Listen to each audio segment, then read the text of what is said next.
Hello guys, ఈరోజు ఈ వీడియోలో ఏపీ IIIT సెకండ్ ఫేజ్ ఎప్పుడు వస్తుంది, కాలేజ్ ఎప్పుడు స్టార్ట్ అవుతుంది, అండ్ కౌన్సిలింగ్ ఎప్పుడు ఉంటుంది, ఎవరికి, అండ్ కౌన్సిలింగ్లో ఏమేమి సర్టిఫికెట్స్ కావాలి అలాంటి డీటెయిల్స్తో ఈ వీడియో చేస్తున్నాను. సో పూర్తిగా చూడడానికి ట్రై చేయండి.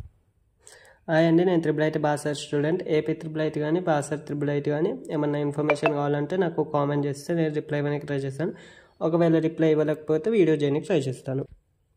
ఫస్ట్ ఇంకా కౌన్సిలింగ్ అయిపోలే కదా ఫస్ట్ ఫేజ్ వాళ్ళది. సో కౌన్సిలింగ్ ఫస్ట్ ఫేజ్ వాళ్ళది అయిపోయాక సెకండ్ ఫేజ్ లిస్ట్ అయితే రిలీజ్ అవుతుంది.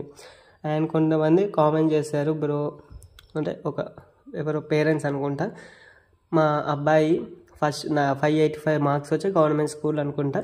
సో స్కోర్ అయితే మంచిగానే వచ్చింది. సో ఫస్ట్ ఫేజ్ అంటే IIIT బాసర్ కానీ ఏపీ IIIT గురించి కానీ తెలియక అప్లై అయితే చేయలేదు. సో ఇప్పుడు లేటర్ ఆన్గా వీడియోలు చూసుకుంటా కొంచెం నాలెడ్జ్ వచ్చిందో ఎలానో తెలుసుకున్నారు.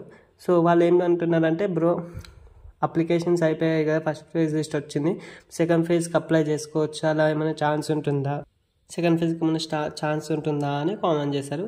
సో సెకండ్ ఫేజ్కి మళ్ళీ అప్లై చేస్తూ ఉండదు, మళ్ళీ మనీ కట్టడం ఉండదు. ఒకవేళ మీరు అప్లై చేసినప్పుడు ఫస్ట్ ఫేజ్లో సీట్ రాని వాళ్ళు డైరెక్ట్ సెకండ్ ఫేజ్లో వస్తుంది, మళ్ళీ మీరు మనీ కట్టాల్సిన అవసరం ఉండదు, మళ్ళీ రీఅప్లై కూడా ఉండదు. జస్ట్ ఫస్ట్ టైం మీరు అప్లికేషన్ చేశారు కదా, మీకు ఫస్ట్ ఫేజ్లో రాకుంటే మీకు మంచి స్కోర్ వచ్చి గవర్నమెంట్ స్కూల్ అయి ఉంటే మీకు సెకండ్ ఫేజ్ డైరెక్ట్ వచ్చేస్తుంది, మీరు మళ్ళీ ఎటువంటి మనీ కట్టాల్సిన అవసరం లేదు. అండ్ కొత్త వాళ్ళు కూడా మళ్ళీ అప్లై చేయడానికి ఛాన్స్ అయితే ఉండదు.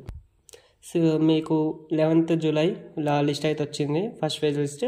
సో మీ నేమ్ పక్కనే మీ సీరియల్ నెంబర్, ఐడి నెంబర్ ఉంది, అండ్ అంటే ఐడి ఒకటి మీరు అప్లై చేసేటప్పుడు ఉంటుంది, ఐడి ఉంది, మీ నేమ్, నెక్స్ట్ మీరు ఏ క్యాంపస్లో సెలెక్ట్ అయ్యారు, కౌన్సిలింగ్ డేట్స్ కూడా ఇచ్చేసారు. సో మీ నేమ్తోనే మీ కౌన్సిలింగ్ డేట్ చూసుకుంటే ఆ క్యాంపస్కి వెళ్ళాల్సి ఉంటుంది. సో మరి ఏమేమి సర్టిఫికేట్స్ కావాలి మేజర్గా అని చూసిద్దాం. మేజర్గా మనకు కావాల్సింది తీసుకెళ్ళాలి అందరూ. మేము సంతకం ఉండాలా వద్దా అని అంటున్నారు. ప్రిన్సిపల్ సైన్ అయితే ఉండాలి కన్ఫామ్గా. పాస్ ఫోటోస్ ఫ్యామిలీవి మీవి కూడా తీసుకెళ్లాల్సి ఉంటుంది. అండ్ క్యాస్ట్ సర్టిఫికెట్స్ ఉంటే క్యాస్ట్ సర్టిఫికెట్స్, ఈడబ్ల్యూఎస్ ఉంటే EWS certificates, and special category వాళ్ళు స్పెషల్ కేటగిరీ సర్టిఫికెట్స్ తీసుకెళ్లాల్సి ఉంటుంది కౌన్సిలింగ్లో. మేజర్గా ఇవి తీసుకెళ్తే చాలు. అండ్ వాళ్ళు ఒక నోటీస్ పంపిస్తారు కదా, కాల్ లెటర్. సో నేను అందులో చూసి మళ్ళీ మీకు ఇంటిమేట్ చేస్తాను. సో సబ్స్క్రైబ్ చేసుకుంటే ఏంటంటే నేను మీకు వీడియో అప్లోడ్ చేయగానే మీకు నోటిఫికేషన్ వస్తుంది, నోటిఫికేషన్ ఆన్లో పెట్టుకుంటే. సో అలా అందుకని సబ్స్క్రైబ్ చేసుకోండి. అండ్ ఈ వీడియో ఎంత వీలైతే అంత లైక్ చేయడానికి ట్రై చేయండి, ఎందుకంటే చాలామందికి ఇంకా తెలియని వాళ్ళు ఉంటారు కదా కౌన్సిలింగ్కి ఏమేమి డాక్యుమెంట్స్ కావాలని, వాళ్ళకు కూడా ఈ వీడియో రికమెండ్ అవుతుంది. సో కౌన్సిలింగ్స్ మ్యాక్సిమం 26 వరకు అయిపోతాయి. అండ్ ఆ కౌన్సిలింగ్లో వచ్చిన మెజారిటీ పర్సన్స్ని చూసి అంటే స్టూడెంట్స్ ఎన్ని సీట్స్ మిలిగాయని మళ్ళీ సెకండ్ ఫేజ్ అయితే రిలీజ్ చేయడం జరుగుతుంది. సో సెకండ్ ఫేజ్ మళ్ళీ ఎప్పుడు ఉంటుంది అంటే మ్యాక్సిమం మీకు కౌన్సిలింగ్ అయిపోయాక, అంటే ఫస్ట్ ఫేజ్ లిస్ట్ వాళ్ళ కౌన్సిలింగ్ అయిపోయాక సెకండ్ ఫేజ్ లిస్ట్ రిలీజ్ అవుతుంది. సో 1 or 2 weeks టైం అయితే పడుతుంది. అండ్ మీకు కౌన్సిలింగ్లోనూ మేజర్గా చెప్పేస్తారు కాలేజ్ మళ్ళీ ఎప్పుడు ఓపెన్ చేస్తారని, అంటే లగేజ్ కూడా ఎప్పుడు తీసుకెళ్లాల్సి ఉంటుందని మీరు కౌన్సిలింగ్లోనే చెప్పేస్తారు.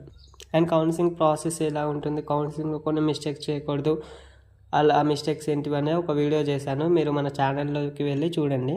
అండ్ ప్లేలిస్ట్లు కూడా ఉన్నాయి, ఒకసారి విజిట్ కండి. మేజర్గా చెప్తున్నాను, ఫేజ్ 2 ఎవరికి లిస్ట్ వస్తుంది. మ్యాక్సిమం గవర్నమెంట్ స్కూల్స్ వాళ్ళకి ఫస్ట్ ప్రియారిటీ ఉంటుంది. ఫేజ్ 2 ప్రైవేట్ వాళ్ళకి చాలా తక్కువ ఛాన్సెస్. ఫస్ట్ ఫేజ్లోనే ప్రైవేట్ వాళ్ళకి ఛాన్సెస్, సెకండ్ ఫేజ్లో చాలా తక్కువ. ఓన్లీ గవర్నమెంట్ స్కూల్స్ వాళ్ళకే సెకండ్ ఫేజ్లో సీట్ అనేది వస్తుంది. అండ్ 550+ వచ్చిన వాళ్ళకి ఫస్ట్ ఫేజ్లో మేజర్గా వస్తుంది. ఒకవేళ ఫస్ట్ ఫేజ్లో 550+ వచ్చిన వాళ్ళకి సీట్ రాకుంటే వాళ్ళకి సెకండ్ ఫేజ్ వచ్చేస్తారు. అండ్ అంతకన్నా కొంచెం తక్కువ వచ్చిన వాళ్ళకి కూడా సెకండ్ ఫేజ్లో వచ్చేస్తుంది. అండ్ స్పెషల్ కేటగిరీగా ఏమైనా సర్టిఫికేట్స్ ఉంటే మీకు అందులో వస్తుంది. సో ఇంకా మన ఛానల్ ఇంకా సబ్స్క్రైబ్ చేసుకోకపోతే సబ్స్క్రైబ్ చేసుకోండి. Okay, thank you.